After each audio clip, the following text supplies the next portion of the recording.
ஹாப்பியா ஹெல்தியா ஜாலியா ஒரு life. Lanker Harmonia Pavilion, Senior Living Apartments at Sri Perambudur. Bookings call 7717273747. அனைவருக்கும் இதயத்தின் பொங்கல் நல்வாழ்த்துக்கள். பொங்கலோ பொங்கல்.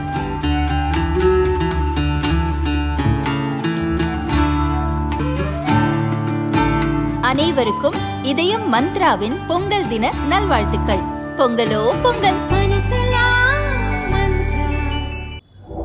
ஆந்திராவில் கள்ளக்காதலனை அடைய வேண்டும் என்பதற்காக தாலி கட்டிய கணவனையே கொன்றுவிட்டு செல்போனில் விடிய விடிய ஆபாச படம் பார்த்து தீர்த்த சைக்கோ மனைவியின் செயல் நெஞ்சை பதற வைத்துள்ளது. இந்த திடுக்கிடும் சம்பவம் ஆந்திராவின் குண்டூர் மாவட்டம் துகிராலா அருகே சிலுவூர் என்ற இடத்தில்தான் நடந்தது. இது பற்றி ஆந்திர போலீசார் கூறியது. குண்டூர் மாவட்டத்தின் சிலுவூரைச் சேர்ந்தவர் லோகம் சிவநாகராஜு, வயது 45. இவர் லட்சுமி மாதுரி என்ற பெண்ணை 2007ஆம் ஆண்டு திருமணம் செய்தார்.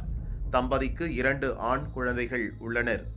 சில ஆண்டுகளுக்கு முன்பு வேலை நிமித்தமாக சிவநாகராஜு குடும்பம் ஹைதராபாத்துக்கு குடியேறியது. கணவனும் மனைவியும் வேலைக்கு சென்றனர். எல்லாம் நன்றாகத்தான் போய்கொண்டிருந்தது. மாதுரிக்கு அங்குள்ள சினிமா தியேட்டரில் வேலை. அந்த தியேட்டருக்கு அடிக்கடி படம் பார்க்க வந்த கோபி என்பவருடன் மாதுரிக்கு பழக்கம் ஏற்பட்டது.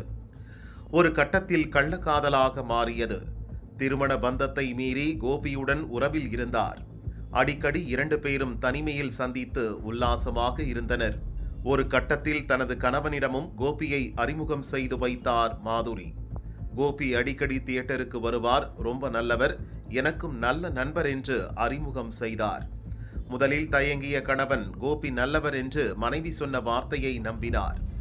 கோபி கார் வேன்களை வைத்து டிராவல்ஸ் நடத்தி வந்தார். சிவநாகராஜுக்கும் டிரைவிங் தெரியும் என்பதால் அவரை தனது கம்பெனியில் வேலைக்கு சேர்த்து கொண்டார்.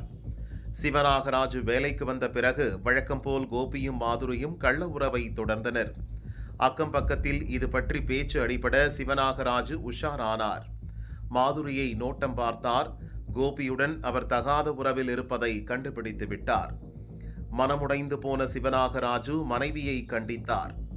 கோபி தந்த வேலையை உதறிவிட்டு மனைவி மகன்களை அழைத்து கொண்டு மீண்டும் சொந்த ஊரான சிலுவூருக்கே வந்துவிட்டார். இனி எந்த தப்பும் நடக்காது என்று நம்பினார்.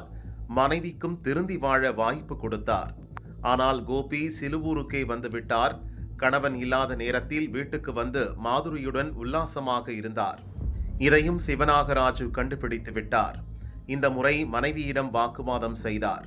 அடிக்கடி கணவன் மனைவி இடையே சண்டை வந்தது. கள்ளக்காதலுக்கு தடையாக இருக்கும் கணவனை எப்படியாவது கொன்றுவிட வேண்டுமென்று மாதுரி திட்டம் தீட்டினார். இதற்கு கள்ளக்காதலன் கோபியும் ஓகே சொல்ல சதி திட்டம் அரங்கேறியது. சம்பவத்தன்று இரவில் கணவனுக்கு பிடித்த பிரியாணியை சமைத்த மாதுரி அதில் 20 தூக்க மாத்திரைகளை பொடியாக்கி கலந்தார்.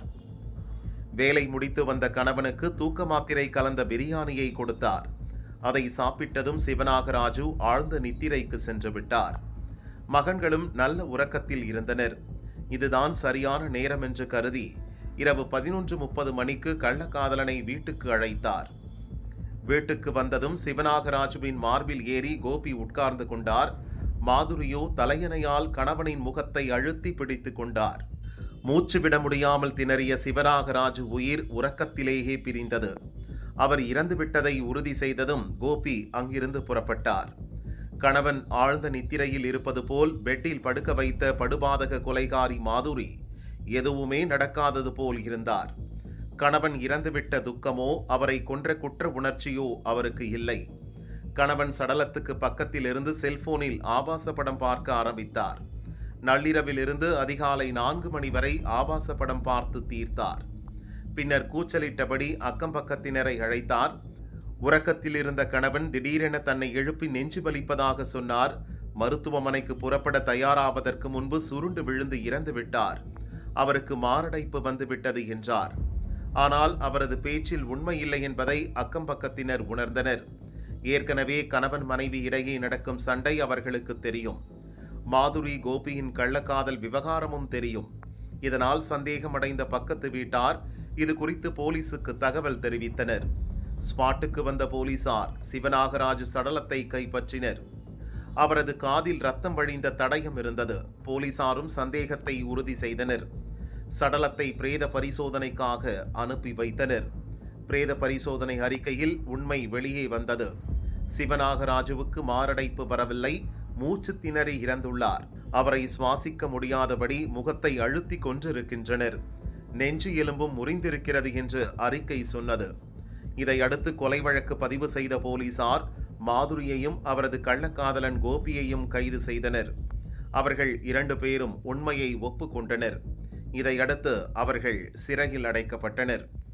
இந்த கோர சம்பவம் பற்றி பேசிய போலீசார், இதே மாதிரியான பல கள்ளக்காதல் கொலைகளை நாங்கள் பார்த்திருக்கிறோம். ஆனால் மாதுரியின் நடத்தை வினோதமாக இருந்தது. கணவனை கொலை செய்த குற்ற உணர்ச்சியே இல்லாமல் விடிய விடிய ஆபாச வீடியோ பார்த்திருக்கிறார். அவரது செல்போனை ஆய்வு செய்த போது நாங்களே ஒரு கணம் அதிர்ந்து போய்விட்டோம்.